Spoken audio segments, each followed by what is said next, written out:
The word fiesta conjures up images of music and merriment, of noise-making and hoopla, and of marchers in a Mardi Gras.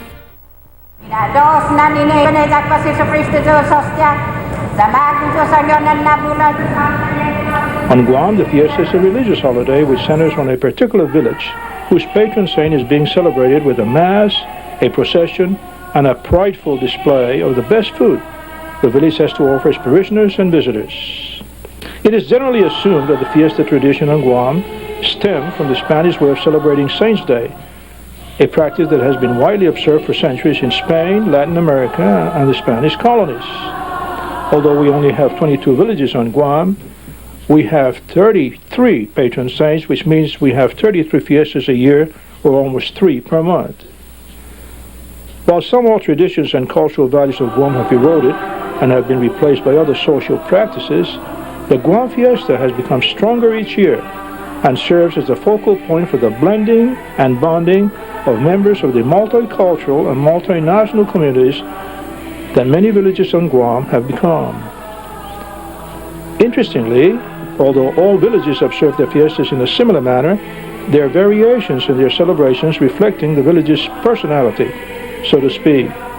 While one village may highlight participation by school children during a mass and procession, another village may focus on organizations such as the Knights of Columbus.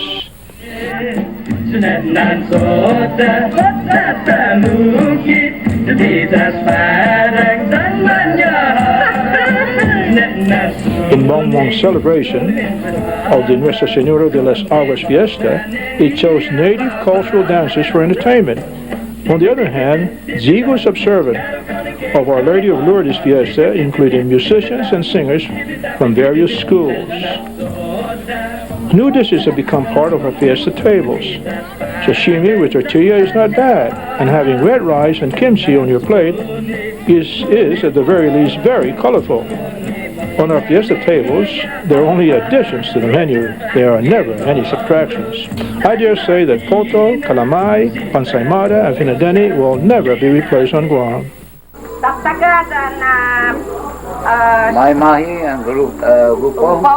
While the community celebration is going on in the church grounds, many families continue the old tradition of celebrating at home. As you can see here, there are many cooks in the outdoor kitchen. Some are actually cooking. Some are just looking. Some are drinking. Some are just eating.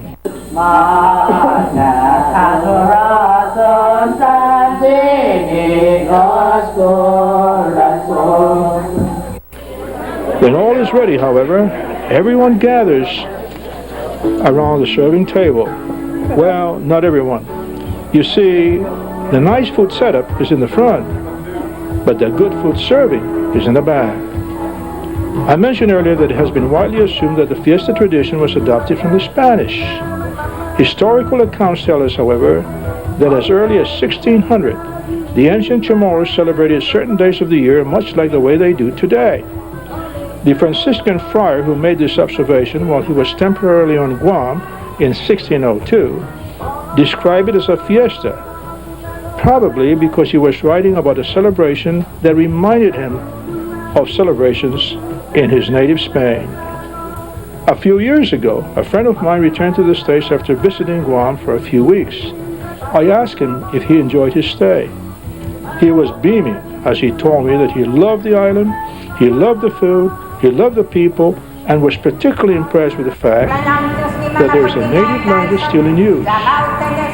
Just as we were parting company, he said, "You know, for a community so vibrant, I'm surprised that the Guamanians have no culture." I said nothing because my tongue was bleeding.